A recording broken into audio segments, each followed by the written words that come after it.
ओडिशा पश्चिमबंग सीमांतवर्ती ताजपुर बेलाभूमि रे समुद्र रे गाधेबा बेले भासीगले 3 जन पर्यटक। जड़े पर्यटकों मृत्यु होता बेले अन्य जड़े गुरुतर अवस्था हस्पिटाल चिकित्साधीन अछंती एवं अन्य जड़े पर्यटक एबे भी निखोज अछंती।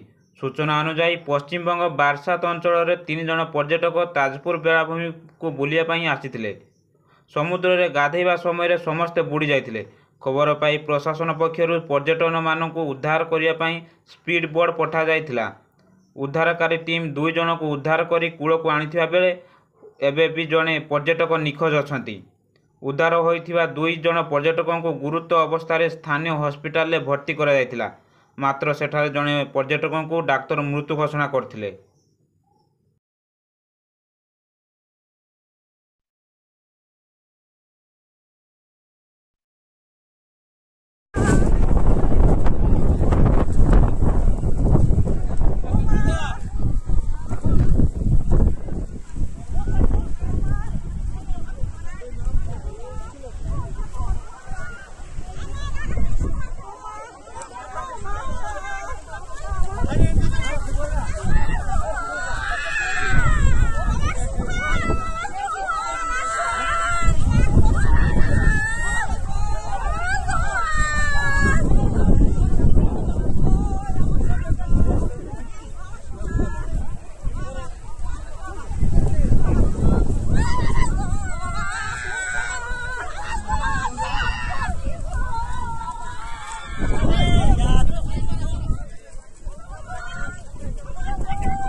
पंपिंग करो जोरे